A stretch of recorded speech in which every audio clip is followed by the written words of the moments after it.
What is the solution to the problem of what they call gun violence, which is really, there's no such thing as inanimate object violence. It's preposterous to suggest that an inanimate object committed crimes. It's the person who picked up that tool and chose to use that tool in an evil way. It's human on human violence. And how do you stop it? You don't stop it with the cell phone calling 911. You stop it doing what this granny did. This article says, "Stop or my grandma will shoot."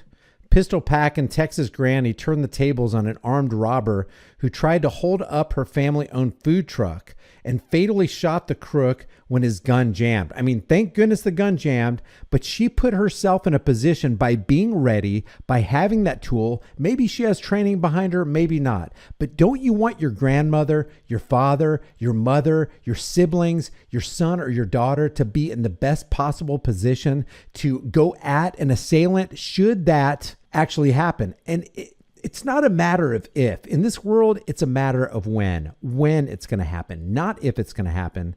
Cassandra Howard Turner, 53, was cooking soul food inside Elite Cats and Cold Treats truck in a Houston parking lot when a 23-year-old man drove up about 1 p.m.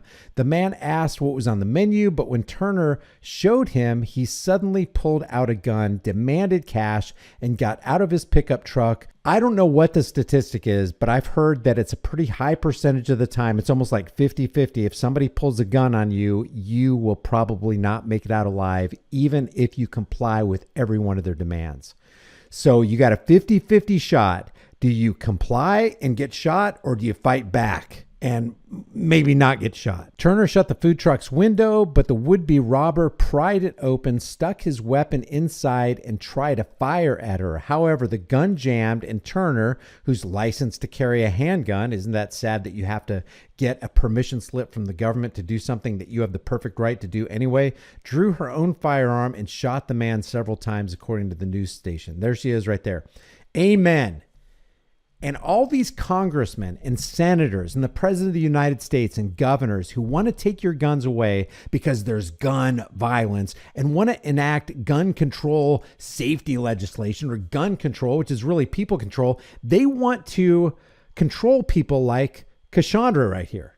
I don't want Cassandra to be controlled by politicians who make laws that actually make her into a victim when she's not. I want Cassandra to be empowered as she was. And I want her to have access to a tool that she can use to defend herself as she did. That's what I want.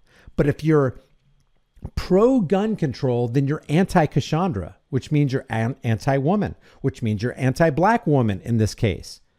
What if she went through a background check, but they said, "Oh no, we've seen something in your background and we can't let you have a firearm." And then she complied with that edict and she didn't get a firearm. Well, she wouldn't be defending herself. She would probably be laying in the morgue right now instead of the person who rightly should be in the morgue. This is what ticks me off about gun control legislation. This is what ticks me off about gun control parasites who believe that they have a higher claim over your life and property than you do, to the point where they want to remove Cassandra's right to defend herself. And if that doesn't tick you off, I don't know what will. David Hogg, wake up. What are you guys marching for? Well, I don't want her handgun to be taken away. What if she defended herself with an AR-15? It doesn't matter what she defended herself with. She used a firearm. And that was the great equalizer. So what was the answer?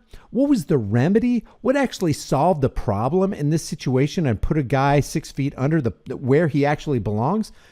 A gun in the hands of a good person. That's not an NRA talking point. That's just common sense.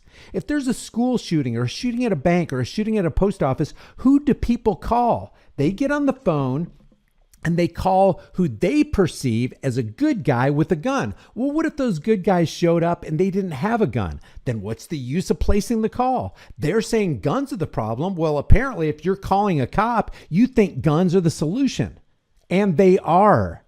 What is going to stop a bad guy with a gun? In this case, a good woman with a gun. So all you crazies out there, you Alexandria Ocasio-Cortezes and Sheila Jackson-Lee types who says that an AR-15 is as heavy as 10 boxes you might be carrying and that it takes 50 caliber bullets in the chamber. I've held an AR-15 in my hand. I wish I had it. It is as heavy as 10 boxes that you might be moving. And the bullet that is utilized, a 50 caliber, these kinds of bullets, need to be licensed and do not need to be on the streets. All you parasitic politicians who want to enact gun control regulations, which is Cassandra control regulations, go pound sand. And all you young Turks, I hope Anna Kasparian and Cenk Uygur see this. You want her to be vilified. You want her to be criminalized. You want her to be powerless because you have admitted time and time again that you want to take guns from peaceful people because other people use guns to commit horrific acts. Well, if you had your way, Cassandra wouldn't be alive right now, would she? The man staggered away before collapsing about 50 feet from the truck. Good. It gave him time to think before he exited his body. Where authorities found him and pronounced him dead, Turner suffered a panic attack following the shooting and was taken to a nearby hospital for treatment. Cops deemed the incident as a case of self-defense. They didn't file any charges against Turner. Why would they? Why would that ever even be a part of the equation?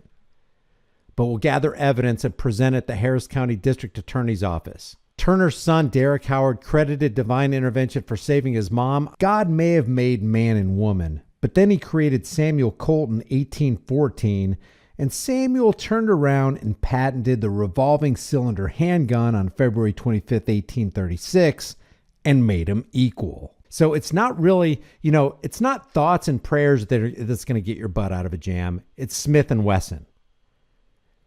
She's a godly woman. That's why the gun jammed, because God jammed it. Or the guy didn't know how to take care of his firearm. So you got to take care of your firearms. You got to make sure it's oiled. You got to make sure the proper ammunition is in there. Maybe it jammed because he put 45 caliber bullets in he tried to shove it through the barrel of a 40 caliber gun. I don't know. Who knows? Who knows why it jammed? Howard also said his mother would never, because we don't know the full, the cops have told us that the gun jammed or that it misfired or something. Maybe the guy didn't even have it loaded. Maybe he pulled the trigger and didn't have it cocked, locked, and ready to rock, Doc. Howard also said his mother never would have opened fire unless she had no other choice. Of course, because that's what good people do. And Cassandra did a good thing by saving herself and saving her family. And saving taxpayers from having to foot the bill for this. What's the armed robber's name? We need a name. They don't give the name. My mom is a great person, good-hearted, looking out for everybody. She'd give the shirt off of her back. There you go. Why am I against gun control, which is really people control? Because I want people like Cassandra to be armed with whatever she feels comfortable being armed with without a barrier between her and her personal protection device, which is what background checks are, which is what gun control regulations are, which is what gun control is, and which is what politicians want to do. Anything that keeps you or hinders your movement from no gun to gun is gun control. That's infringement.